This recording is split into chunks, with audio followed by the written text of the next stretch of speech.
सोचा है कि युद्ध के मैदान में पिज्जा, पास्ता, सोडा, कोला बोला जाए और भारी तबाही मचाई जाए।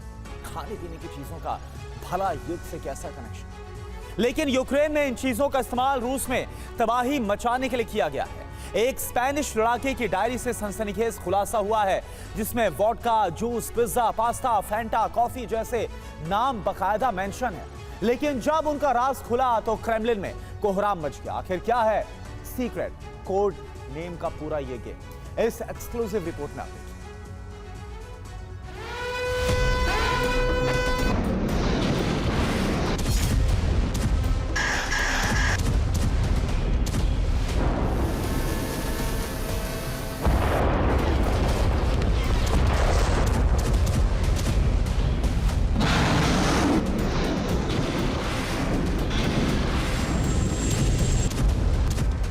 पिछले कुछ वक्त में यूक्रेन ने रूस पर कई बड़े हमले किए हैं। इन हमलों की रूस को भनक तक नहीं लगी, बल्कि रूस की खुफिया एजेंसी भी फेल हो गई।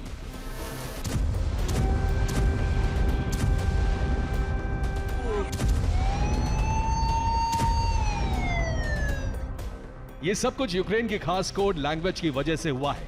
यूक्रेन ने सीक्रेट कॉल साइन अपनाकर रूसी सेना की आंखों में धूल झोंक दी।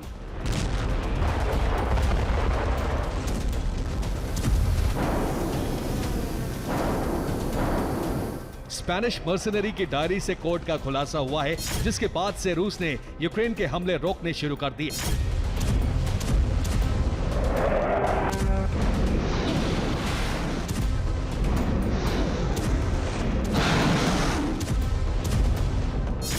अब जरा उन कोड के बारे में जान लीजिए जिन्हें यूक्रेनी सेना रेडियो कम्युनिकेशन के लिए इस्तेमाल करती थी, और उनका मतलब क्या था वो समझिए।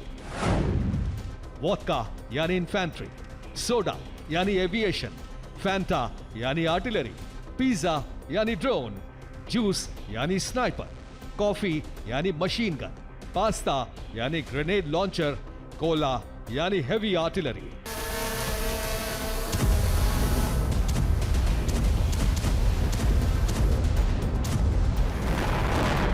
दरअसल ये कोड इसलिए भी थे कि विदेशी लड़ाकों को यूक्रेनी सेना से कमांड लेने में आसानी हो, लैंग्वेज कोई बाधा ना बने।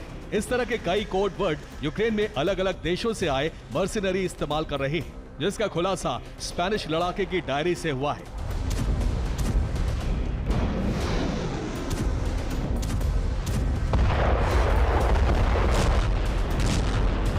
इस तरह के कोड वर्ड और स्पेनिश मर्सिनरी की डायरी मिलने के बाद रूस का दावा सही साबित हो रहा है कि यूक्रेन की धरती पर विदेशी लड़ाके युद्ध में उतर चुके हैं। बल्कि रूस का दावा इससे आगे है कि मर्सिनरी की शक्ल में वो नेटो देश के सैनिक हैं।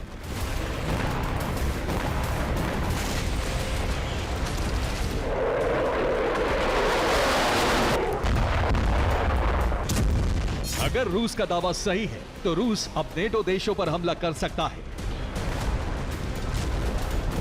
क्योंकि वो कह चुका है कि अगर नेटो सैनिक यूक्रेन में युद्ध के लिए पहुंचे तो रूस को नेटो देशों पर हमले का अधिकार मिल जाएगा।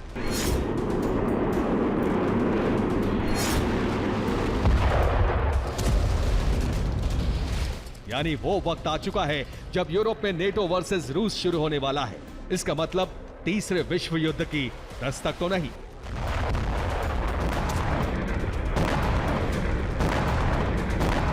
Bureau report, TV9 Bharatvarsh.